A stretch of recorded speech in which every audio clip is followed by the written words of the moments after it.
Assalamualaikum warahmatullahi wabarakatuh. Kembali lagi di channel Radio Horor.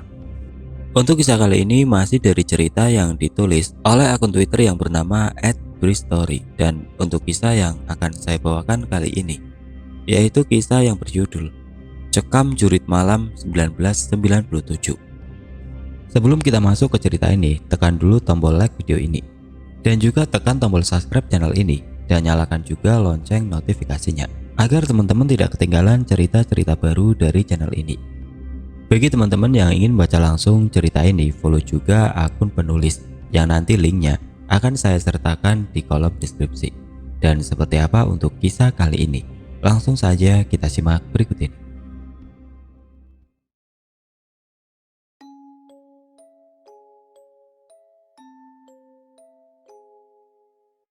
Jurit malam. Banyak dari kita pernah melakukannya dengan terpaksa dan mengalami kejadian mengerikan di acara ini.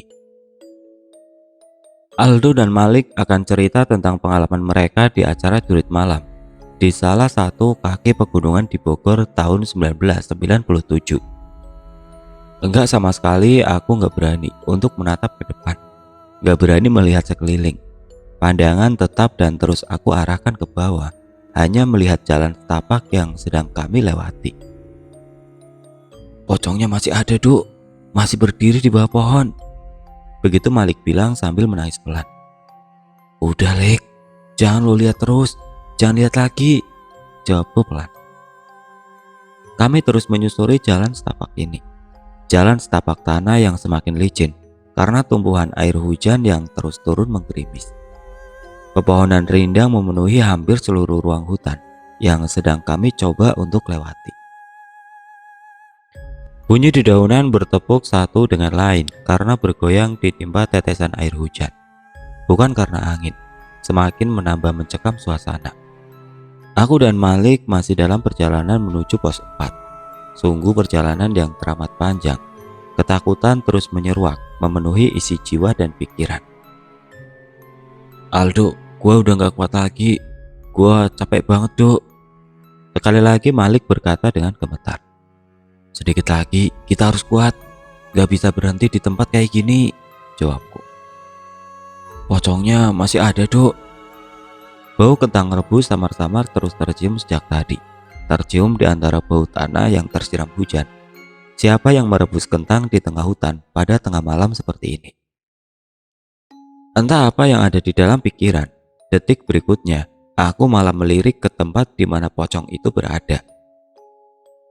Benar Malik bilang, pocong masih berdiri di bawah pohon yang jaraknya hanya beberapa meter dari posisi kami sedang berjalan. Berbalut kain putih kusam dan ikatan di beberapa tempat di bagian tubuh, sehingga bentuknya terlihat jadi semakin jelas. Aku mempercepat langkah, semakin cepat melangkah hingga nyaris berlari. Ketika beberapa saat berikutnya, pocong itu seperti bergerak mendekat. Aku genggam tangan Malik erat-erat, menariknya dengan paksa agar mempercepat langkah juga. Tangisan Malik makin terdengar, nyaris berteriak ketika sadar kalau pocong semakin dekat dan mendekat. Tapi untunglah, langkah kaki kami ternyata lebih cepat dari gerakan pocong. Pelan tapi pasti, sosok pocong menghilang dari pandangan di belakang. Kalian lama sekali, dari mana aja? Jalan-jalan kemana dulu? Ucap salah satu kakak pembina yang baru belakangan aku tahu kalau namanya Reddy. Kalian tahu nggak kalau hutan ini angker, banyak penunggunya. Kalian malah jalan santai. Udah jam berapa ini? Kakak pembina satu lagi membentak kami setengah berteriak. Maaf kak, kami tadi ketakutan, berlari nggak tentu arah, akhirnya kesasar. Aku memberanikan diri untuk menjawab. Kami lihat pocong kak. Malik menjawab sambil menangis pelan. Ah, baru lihat pocong udah nangis, jangan manja. Teriak kakak pembina lagi, suaranya menggema kencang memecah sepi malam. Gak ada yang bisa kami lakukan selain diam dan menuruti apa yang diperintahkan oleh dua kakak senior itu. Selanjutnya, kami diberi pertanyaan dari banyak materi yang sudah kami dapatkan sebelumnya. Beberapa bisa kami jawab, beberapa nggak terjawab, yang berakibat hukuman push up atau hukuman lainnya. Lelah fisik dan batin, kami kerahkan tenaga yang masih tersisa untuk terus mengikuti perintah kakak senior di pos 4 ini. Sampai akhirnya, ada suara langkah dari beberapa orang terdengar mendekat dari belakang. LDKS 1997. Tiba-tiba terdengar teriakan seperti itu. Teriakan salam peserta kalau bertemu dengan kakak senior. Ternyata kelompok berikutnya sampai juga di pos 4. Aku dan Malik sedikit bernapas lega, karena setelah itu kami dipersilakan untuk beristirahat sejenak sebelum melanjutkan perjalanan menuju pos 5. Kami duduk di bawah pohon, bersandar di batang besarnya. Gua nggak kuat lagi, Dok, takut. Malik bicara seperti itu dengan tatapan kosong dengan suara yang datar. Tapi kita harus lulus dari jurit malam ini. Ini kan salah satu syarat kelulusan. Ayolah, tinggal satu pos lagi. Setelah itu selesai semuanya. Aku terus coba membangkitkan semangat Malik yang sudah nyaris padam. LDKS SMUN 1997. Kami sedang melaksanakan kegiatan ini. Latihan dasar kepemimpinan siswa. Sebagian murid kelas 1 harus mengikutinya, nggak bisa enggak. Salah satu bagian kegiatannya adalah acara jurit malam. Acara inilah yang sedang kami lakukan. Jurit malam diselenggarakan oleh Ekskul Pramuka. Kegiatan dilangsungkan di salah satu kaki gunung di wilayah Bogor. Kaki gunung yang tahun 90-an masih pedalaman. Sebagian besar wilayahnya adalah hutan rindang dengan pepohonan tinggi besar menjulang, masih belantara. Namanya pegunungan dan hutan, konturnya naik turun mengikuti perbukitan. Gak ada jalan beraspal, semua rentang permukaan masih tanah, akan menjadi licin apabila disiram air hujan. Pegunungan ini cukup terkenal di Bogor, cukup terkenal juga keangkerannya. Memang sangat cocok untuk dijadikan tempat lokasi jurit malam untuk mengasah nyali dan mental. Aku Aldo, murid kelas 1 salah satu SMUN di Jakarta, angkatan 1997. Sedang dalam satu bagian acara LDKS jurit malam. Seluruh peserta diharuskan berjalan menyusuri jalan setapak di tengah hutan untuk menuju pos-pos yang sudah ditentukan. Pos yang kami kunjungi ada 5. Masing-masing pos jaraknya cukup jauh dan kondisi jalan yang sangat menantang. Dari pos 1 ke pos berikutnya semakin gila kondisi dan situasinya. Menurutku sangat mengerikan. Masing-masing dari siswa dibentuk berkelompok. Satu kelompok terdiri dari 2 orang. Setiap kelompok berjalan satu-satu setiap beberapa puluh menit, enggak berbarengan. Sebelum acara dimulai tadi, para kakak panitia dan pembina sudah mewanti-wanti kepada kami untuk selalu hati-hati. Daerah wilayah kaki gunung ini terkenal angker dengan kondisi alam yang masih berbahaya di banyak bagian. Satu yang paling aku ingat, omongan dari kakak panitia yang beberapa kali diulang. Ingat ya, kami tidak menyiapkan hantu-hantuan. Tidak ada seorang pun dari panitia dan pembina yang menyamar jadi hantu untuk menakut-nakuti peserta. Kalau nanti di tengah kegiatan kalian melihat pocong, kuntilanak, atau teman-temannya, dapat dipastikan kalau itu adalah hantu beneran, bukan bohongan. Begitu kalimat yang aku ingat. Tapi masa sih mereka nggak menyiapkan apa-apa untuk menakut-nakuti kami? Sepertinya nggak mungkin. Itu pemikiranku pada awalnya. Tapi pikiranku berubah ketika aku dan Malik mulai dalam perjalanan menuju pos 2, pos 3, dan pos 4, tempat kami sekarang istirahat ini. Menurut kami, kalau penampakan-penampakan yang kami lihat tadi adalah memang kakak panitia yang menyamar jadi hantu, berarti mereka melakukannya dengan sempurna. Kami sampai ketakutan dibuatnya. Tapi mungkinkah? Flashback ke belakang. Aku akan bercerita ketika kami dalam perjalanan menuju pos 2. Masih jam 10. Malam masih terbilang sore.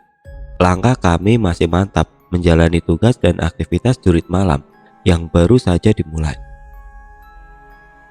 Dok, kayaknya mendung tuh ya, gak kelihatan bintang sama sekali. Suara Malik membuyarkan lamunanku yang baru saja dimulai. Iya Lik, moga aja gak hujan ya. Usut dah kalau hujan beneran, jawabku sambil menatap langit. Benar kata Malik, langit kusam tanpa bintang. Entah ada bulan atau enggak di balik gelayut awan. Yang pasti, warna angkasa menambah seram malam. Seperti yang aku bilang tadi, langkah kami kali ini masih mantap melangkah menyusuri jalan setapak yang sesekali tertutup rerumputan. Sudah lebih dari 20 menit lamanya kami berjalan menuju pos 2. Tadi ketika pengarahan, kakak pembina bilang kalau masing-masing pos berjarak kira-kira 30 menit lamanya berjalan kaki. Jadi aku dan Malik pikir sebentar lagi kami akan sampai di pos 2. Seharusnya begitu. Aku yang berjalan di depan tiba-tiba merasakan kalau tangan Malik menarik baju bagian belakangku. Dok, ada orang, begitu kata Malik sambil memberi kode untuk memperlambat langkahnya. Mana Lik? Emang di depan udah pos 2 ya? Itu dok, berdiri di bawah pohon. Malik menunjuk ke arah kejauhan. Aku coba menajamkan pandangan ke tempat yang Malik maksud. Kami tetap maju melangkah walau perlahan, membuat semakin dekat ke tempat di mana Malik bilang ada orang. Setelah sudah beberapa belas meter kami melangkah, akhirnya aku dapat melihat kalau benar ada orang. Kami belum terlalu dekat berjarak dengan sosok itu, tapi aku dapat melihatnya cukup jelas. Tepat di bawah pohon, di pinggir jalan setapak yang akan kami lalui, orang itu berdiri dengan tegap sempurna. Postur istirahat di tempat. Dia berhadap ke arah selatan, sementara kami berjalan menuju ke barat. Jadi kami melihat dia dari samping. Ketika jarak kami hanya tinggal beberapa meter saja, barulah aku dapat melihat sejelas-jelasnya tampilan sosok itu. Seorang laki-laki, masih muda, sepertinya SMU juga, sama seperti kami, namun mungkin 1 atau 2 tahun di atas. Berpakaian pramuka lengkap, mengenakan topi pramuka, kacau, dan tangan kanannya memegang bambu panjang yang berdiri tepat di sampingnya. Kayaknya kakak panitia dok, kita permisi aja. Begitu kata Malik sambil berbisik. Aku setuju. Kami terus berjalan sampai akhirnya harus melintas tepat di depan sosok yang kami pikir adalah kakak panitia yang sedang bertugas. LDKS 1997. Setengah berteriak, aku dan Malik memberi salam tanda kegiatan. Permisi kak, kami mau lewat. Aku menambahkan. Kakak panitia itu tetap diam bergeming. Posisinya enggak berubah. Tetap beristirahat di tempat. Pandangan lurus ke depan. Sama sekali enggak menatap kami. Namun ada perubahan. Walaupun enggak mengucapkan sepatah kata pun, tapi wajahnya tersenyum. Senyum menyeringai tanpa ekspresi. Wajahnya pucat seperti orang sangat kelelahan. Beberapa detik lamanya aku dan Malik kikuk sambil diam berdiri di hadapannya. Bingung harus berbuat apa, serba salah. Sementara kakak panitia itu tetap pada posisinya. Saat itu aku berpikir, kalau memang dia ditugaskan untuk menakut-nakuti kami, tugasnya berhasil. Karena aku dan Malik mulai merasa ketakutan, mulai merasakan kejanggalan. Ayo jalan aja Lik, kayaknya ini bukan pos 2. Aku bilang begitu. Enggak menjawab apa-apa, Malik langsung melangkah. Aku mengikuti langkahnya yang terburu-buru. Permisi kak, sekali lagi aku mengucap salam. Tetap, dia nggak bergerak sama sekali. Posturnya tetap seperti itu, dengan wajah tersenyum datar. Aku dan Malik terus berjalan meninggalkannya. Sebelum kami jauh pergi meninggalkan, aku sebentar melirik ke belakang. Gak ada perubahan, posisi kakak panitia itu belum berubah. Dia tetap berdiri pada tempatnya. Sekitar 10 menit kemudian, kami sampai juga di pos 2. Ada beberapa kakak panitia yang menunggu di pos ini. Di sini kami diberi tugas dan pekerjaan yang belum terlalu melelahkan. Semua dapat kami selesaikan dengan baik. Setelah itu kakak panitia mempersilahkan kami untuk beristirahat sejenak. Nah, ketika kami tengah beristirahat, kelompok berikutnya berdatangan, sehingga pos 2 jadi enggak terlalu sepi lagi. Aku masih penasaran dengan kakak pembina yang tadi berdiri sendirian di bawah pohon sebelum kami sampai di pos 2. Makanya aku menanyakan hal itu kepada teman dari kelompok yang datang setelah kami. 5 atau 10 menit sebelum sampai di sini, lo berdua ketemu kakak pembina gak? Berdiri di bawah pohon sendirian. Ditegur diam aja tapi senyum. Lihat gak? Tanyaku. Kakak pembina? Gak ada ah. Kami gak ketemu siapa-siapa. Sekalinya ketemu orang, ya di pos 1 dan pos 2 ini. Di antaranya enggak ada orang. Jawab teman itu tegas. Aku dan Malik saling bertatapan kebingungan. Mungkin memang kakak panitia, tapi sedang terpisah dari kelompoknya, pikir aku dan Malik. Tapi setelah aku perhatikan lagi, ternyata di pos 2 gak ada kakak pembina yang berdiri sendirian tadi. Wajahnya mereka jelas-jelas berbeda. Aldo, Malik, cukup istirahatnya. Kalian sekarang jalan ke pos 3. Lebih hati-hati lagi, walaupun jaraknya dekat, tapi kondisi jalan menanjak terus. Berdoa dulu sebelum jalan. Semoga selamat sampai pos 3. Begitu kata salah satu kakak pembina. Aku dan Malik langsung berdiri dari duduk, berdoa sebentar, lalu kami melanjutkan perjalanan menuju pos 3. Benar kata kakak pembina di pos 2 tadi. Jalur menuju pos 3 cukup menantang. Lebih banyak menanjak, walau jalan setapaknya lebih lebar. Pemandangan sekeliling tetap sama. Pepohonan rindang memenuhi ruang hutan yang gelap gulita tanpa cahaya. Hanya lampu senter di tanganku yang menembus kelam, memberi jalan mata untuk melihat lebih jauh ke depan. Dari kejauhan, kami mendengar suara air terjun yang bergemuruh pelan. Gunung ini memang cukup banyak memiliki air terjun indah di beberapa sudutnya. Dok, gua capek. Jalannya nanjak, pelan-pelan dulu dok. Malik yang berjalan di belakang berucap dengan nafas ngos-ngosan. Iya, jawabku pendek sambil memperlambat langkah. Malik benar, jalan menanjak yang tengah kami lalui ini cukup konstan. Sama sekali nggak ada kontur datar atau menurun untuk beristirahat sejenak. Terus saja menanjak. Dok, istirahat aja deh sebentar ya. Gua nggak kuat nih, jalannya nanjak terus. Nggak tega aku melihat Malik. Badan besarnya terlihat lelah. Pakaian pramukanya basah bermandikan keringat. Akhirnya kami berhenti untuk istirahat sebentar. Suara jangkrik dan binatang malam mulai terdengar bersautan. Sementara pepohonan rindang tetap diam enggak bergerak. Tempat kami berhenti ini agak tinggi posisinya, sehingga aku dapat melihat jalan di belakang. Jalan menurun yang sudah kami lewati sebelumnya. Tapi ya itu, hanya gelap aja yang kelihatan. Aku melihat sekeliling sambil mengarahkan lampu senter, coba memperhatikan sekitar. Gelapnya malam di kaki gunung itu mulai sedikit menggoyahkan nyali. Sepi, seperti memperhatikan kami yang tengah berdiri sendiri. Ayo jalan lagi Lek, agak mulai ngeri, merinding gua. Aku berbisik ke Malik. Iya dok, kok agak serem ya. Ayo jalan deh. Lalu kami mulai melangkahkan kaki. Tapi, sebentar dok. Malik memegang lenganku, menahanku supaya berhenti berjalan. Lo denger gak? Malik bilang begitu. Dengar apaan Lek? Ada suara dok, kayak suara langkah orang jalan. Lalu kami diam dan menajamkan pendengaran.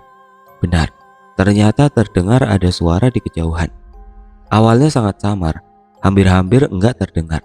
Tapi yang pasti, suara itu berasal dari belakang. Dari jalan yang sudah kami lewati sebelumnya. Jalan yang posisinya berada di bawah. Sementara kami sudah agak di atas. Semakin lama suara itu semakin jelas. Sementara itu aku terus mencari sumbernya. lampu senter kuarahkan cahayanya ke tempat yang kami curigai sebagai asal suara. Brak, brak, brak, brak, brak. Kira-kira seperti itu suaranya. Seperti suara langkah kaki yang sedang berbaris, seperti ada kelompok orang yang sedang berjalan bersamaan. Suaranya semakin jelas, semakin yakin kalau itu memang suara orang yang sedang berjalan berbaris. Dan mereka sedang berjalan menuju ke arah tempat kami sedang berdiri. Benar saja, akhirnya cahaya lampu senterku menangkap objek yang sepertinya merupakan sumber suara brek-brek-brek itu. Awalnya belum terlalu jelas, tapi lama-kelamaan menjadi semakin jelas karena jarak kami semakin dekat. Ya, ternyata benar. Aku dan Malik melihat ada 3 orang yang sedang berbaris memanjang ke belakang, berjalan cukup cepat di kondisi jalan menanjak. Perlahan kami kompak bergerak ke pinggir, ke sisi jalan setapak, dengan maksud memberi jalan kepada 3 orang ini untuk mendahului, karena mereka berjalan cukup cepat, melangkah, enggak kelihatan lelah. Brak, brak, brak, brak. Mereka terus melangkah mendekat, semakin mendekat. Aku dan Malik hanya diam sambil terus memperhatikan. Siapa orang-orang ini? Kelompok peserta LDKS sama seperti kami kah? Ah, tapi bukan. Karena per kelompok hanya 2 orang, sedangkan mereka bertiga. Kelompok kakak pembina kah? Mungkin saja. Tapi beberapa belas detik kemudian, kami akan sadar kalau mereka jelas-jelas bukan kakak pembina. 3 orang berseragam pramuka lengkap, dengan masing-masing tangan kanannya memegang tongkat bambu panjang. Hingga akhirnya mereka hanya tinggal beberapa meter saja dari tempat kami berada. Keterkejutan yang pertama, ternyata kami kenal sosok yang berjalan paling depan. Kami yakin kalau ini adalah sosok yang sama dengan yang kami lihat sedang berdiri sendirian di bawah pohon sebelum pos 2 tadi. Kami yakin itu. Kami masih sangat hafal wajahnya, gesturnya, senyumnya. Ya, dia masih kelihatan tersenyum tanpa ekspresi, sambil terus berjalan melangkahkan kaki.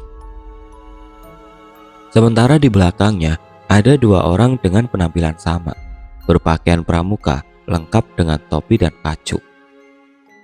Tapi sebentar, ada keterkejutan kami yang kedua, keterkejutan yang akan membuat kami ketakutan amat sangat.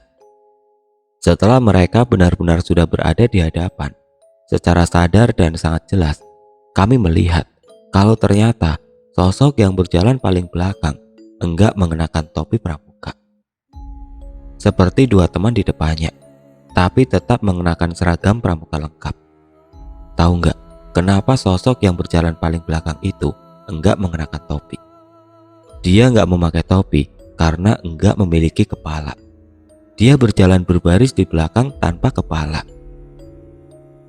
Ada pramuka berjalan tanpa kepala. Malik langsung jatuh terduduk di sampingku berdiri. Sementara aku diam sambil terus memperhatikan. Tubuhku lemas. Tulang-tulang rasanya seperti lepas dari engselnya. Jantung seperti berhenti berdetak melihat semua itu. 3 sosok menyeramkan itu terus saja berjalan, berbaris dalam kegelapan, berjalan tanpa jeda dan lelah di jalan yang terus menanjak. Kami memperhatikan sampai akhirnya mereka hilang di dalam gelap. Gimana, Lik? Lanjut jalan aja? Apa mau balik lagi ke pos 2? Tanyaku ketika sudah mulai bisa bernapas teratur. Lanjut aja, Dok. Harusnya sih pos 3 nggak jauh lagi. Tapi pelan-pelan aja ya. Gua nggak mau ketemu pramuka baris yang tadi lewat. Malik menjawab nyaris berbisik. Ya, pada akhirnya kami memberanikan diri untuk melangkah terus melanjutkan perjalanan. Syukurlah, di sisa perjalanan menuju pos 3, kami nggak bertemu lagi dengan pramuka tanpa kepala itu lagi. Untuk sementara kami bisa bernafas lega. Untuk sementara. Ini gunung terkenal angker. Bisa jadi yang kalian lihat itu benar adanya. Tapi ini bagus untuk mental kalian. Gak boleh takut sama hantu. Jangan manja. Begitu kata salah satu kakak senior penunggu pos 3 ketika kami menceritakan kejadian yang baru saja kami alami. Ah, ya sudahlah. Yang penting kami sudah cerita. Setelah selesai melaksanakan tugas di pos 3, lagi-lagi kami dikasih kesempatan untuk istirahat sebentar sebelum perjalanan menuju pos 4. Singkatnya, perjalanan dari pos 3 menuju pos 4, kami nggak bertemu lagi dengan barisan pramuka yang salah satunya tanpa kepala tadi. Seperti yang sudah aku ceritakan di awal tadi, kami malah mendapatkan teror yang lain. Kami melihat penampakan pocong. Pocong yang teramat sangat mengerikan, menguras nyali, meremukkan mental dan batin. Kami ketakutan di batas yang paling maksimal. Di pos 4, gua nggak kuat lagi dok, takut. Malik bicara seperti itu dengan tatapan kosong, dengan suara yang datar. Tapi kita harus lulus dari jurit malam ini. Ini kan salah satu syarat kelulusan. Ayolah, tinggal 1 pos lagi. Setelah itu, selesai semuanya. Aku terus coba membangkitkan semangat Malik yang sudah nyaris padam. Bersandar kelelahan, kami duduk. Entah apa lagi yang akan kami temui nanti di perjalanan menuju pos 5. Aku yang biasanya pemberani, kali ini merasakan pengalaman yang sepertinya memberikan arti lain dari kata takut. Nyaliku bergetar hebat, mentalku goyah. Tapi walaupun begitu, kami harus tetap maju, harus menyelesaikan jurit malam ini. Aldo, Malik, cukup istirahatnya. Ayo kalian jalan ke pos 5, pos terakhir. Salah satu kakak pembina memberi kami perintah. Kemudian kami berdiri dan mulai berjalan lagi menuju pos 5, pos terakhir. Kondisi jalan menuju pos 5 ini lebih banyak menurun, walau sesekali ada sedikit tanjakan. Memang sepertinya kami menuju kaki gunung yang paling rendah, menuju perkemahan tempat kami menginap. Jarum jam pada jam tangan sudah menunjukkan ke arah pukul 1 lewat tengah malam. Hujan yang turun sejak pos 4 tadi tiba-tiba berhenti, menyisakan becek di jalan menurun dan menjadikannya licin. Kami harus hati-hati berjalan, jangan sampai terpeleset. Sejak lepas dari pos 4 tadi, aku dan Malik lebih banyak diam. Sama-sama konsentrasi memperhatikan jalan. Mungkin juga sama-sama masih trauma dengan 2 kejadian di belakang tadi. Sungguh kami masih ketakutan. Kami masih sangat ketakutan. Kira-kira sudah 15 menit lamanya kami meninggalkan pos 4. 15 menit yang terasa seperti berjam-jam lamanya. Di heningnya gelap hutan, perlahan semilir angin terdengar datang bertiup, menggerakkan pepohonan, membuatnya bergerak melambai walau masih enggak bersuara.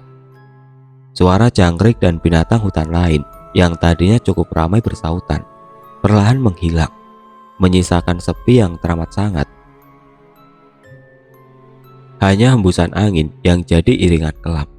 Di titik ini, kami mulai ketakutan lagi, mulai merasakan kejanggalan lagi.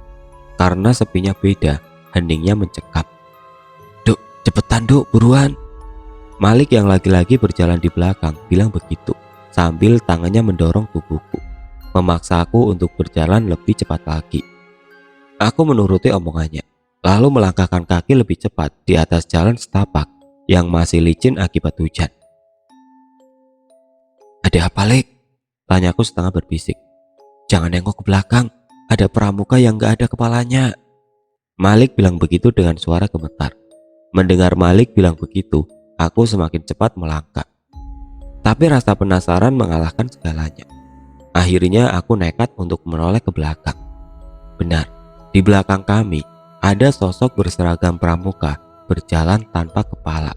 Dia terus mengikuti. Sosok tidak berkepala itu kali ini berjalan tanpa suara. Kali ini berjalan sendirian. Kami ketakutan, lalu mulai panik. Kemudian Malik mendahuluiku sambil berlari. Dok, lari dok, gue takut. Dia bilang begitu sambil menangis pelan. Sontak, aku jadi ikut berlari di belakang Malik. Sekali lagi aku melirik ke belakang. Ternyata sosok pramuka tanpa kepala itu masih saja mengikuti. Kami sangat ketakutan. Lampu senter yang tadinya ada di genggaman tiba-tiba terlepas. Setelahnya semua menjadi gelap. Kami berlari di dalam gelapnya hutan. Keluar dari jalan setapak, berlari ketakutan enggak tentu arah. Sampai akhirnya aku terjatuh karena kaki tersandung sesuatu. Setelah itu aku nggak inget apa-apa lagi. Dok, lu udah bangun? Nggak apa-apa. Suara Malik terdengar menyadarkanku. Ternyata kami sudah ada di dalam tenda. Aku terbaring di dalam sleeping bag. Jam berapa ini, Lik? Kita di mana ini? Tanyaku. Sekarang udah jam 4, Dok, di base camp, di pos 5. Tadi kita sama-sama pingsan di dekat sini. Ditemuin sama tim penyapu. Begitu penjelasan Malik. Syukurlah kami baik-baik saja. Hanya ada sedikit luka lecet dan memar akibat terjatuh tadi. Sungguh pengalaman jurit malam yang sangat mengerikan.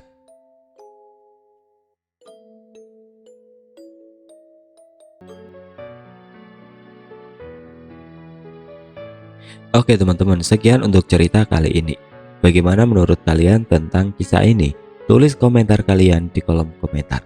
Dan bagi teman-teman yang baru bergabung, jangan lupa untuk like, komen, share, serta subscribe channel ini. Dan nantikan kisah-kisah horor berikutnya tetap di channel Radio Horor. Wassalamualaikum warahmatullahi wabarakatuh.